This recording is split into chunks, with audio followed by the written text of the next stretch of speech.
Political panel, Roxanne Hoge is the chair of the LA County Republican Party.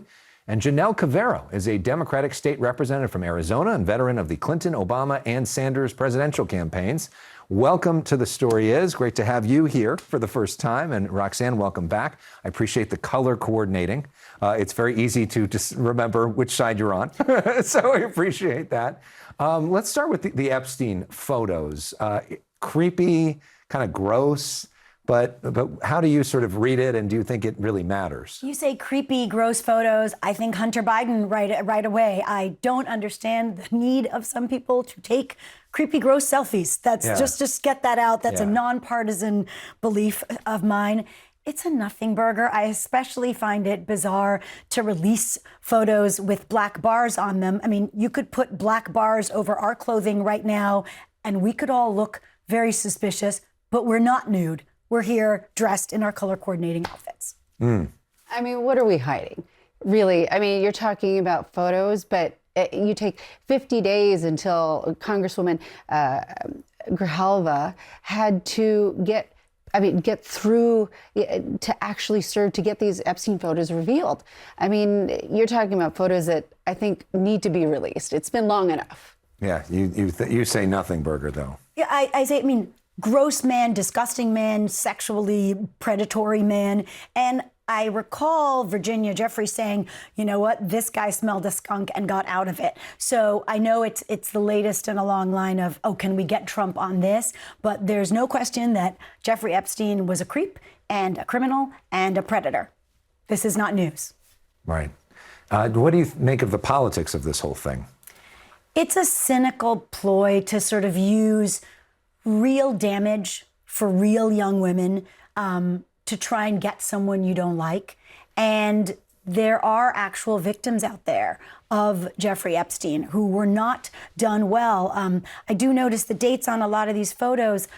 You know, Bill Clinton was president when that was happening. There were people accepting checks from that man who bent over backwards to ignore what was hidden in plain sight.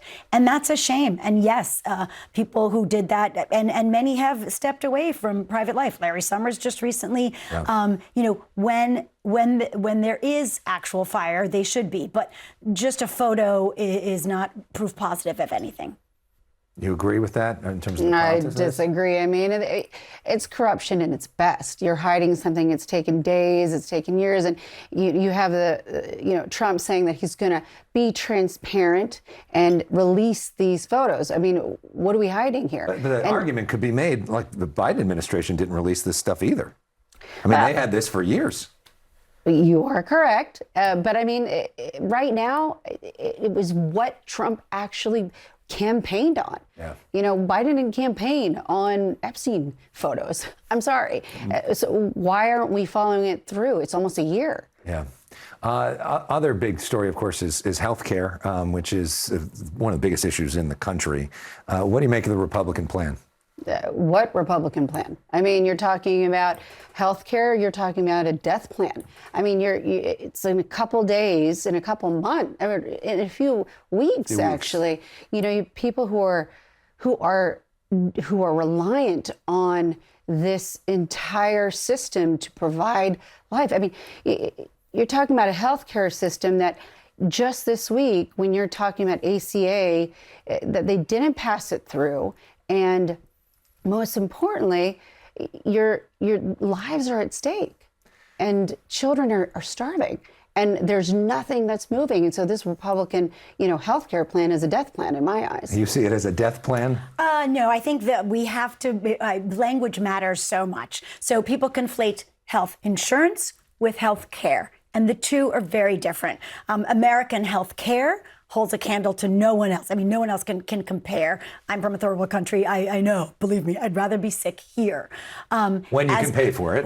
When you can pay the best doctors here. Right. You are getting taken care of in America, whether you can pay or not. Whether you just arrived on a flight. There is a difference in care if you're at Cedars-Sinai or your county USC hospital, no? But guess what? If an ambulance brings you to Cedars, they have to take care of you. And we have to remember that. And people get excellent care here all the time. And then many people are being asked to subsidize that. Look, health insurance is a Gordian knot that it is a horrible thing to try and uncut. But we have to remember what the Affordable Care Act did. It didn't make care more affordable. It made health insurance mandatory for people who could have gotten by on catastrophic plans. And then it took away, good plans, premium plans. And what it ended up doing was giving everyone basically catastrophic plans with unbelievably sky-high deductibles and premiums.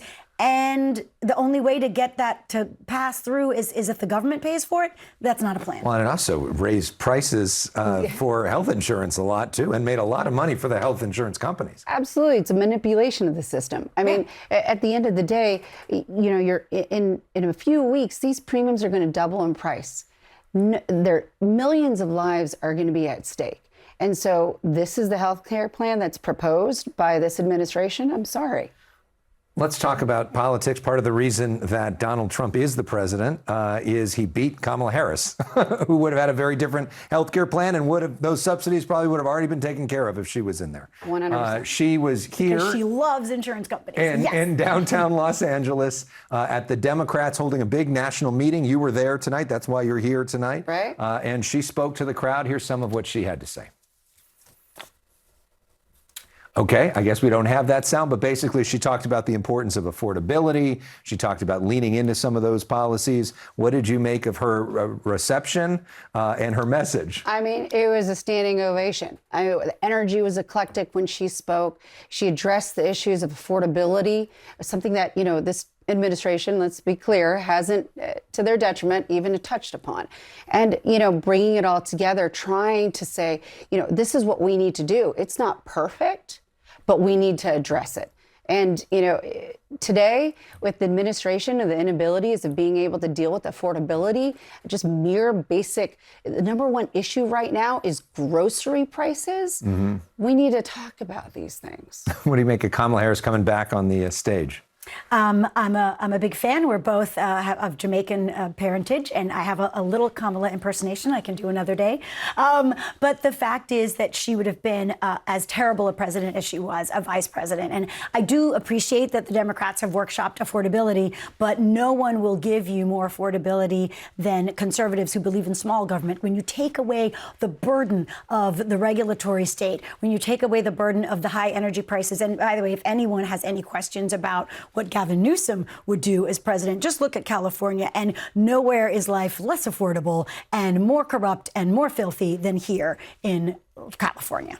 Yeah, certainly certain parts of California. Yes. No, there's some gorgeous parts. Yes. But Gavin Newsom also appeared quickly at this event. J.B. Pritzker appeared at this event. Who got the best reaction behind the scenes? Who was the crowd most excited about as a presidential candidate? I think everybody was welcomed. I mean, this is the time. I mean, let's be clear. There's several that were out there. Who are you most excited about? Who gave the best presentation? Honestly, anybody than the current administration. Okay. I am super excited about all of them.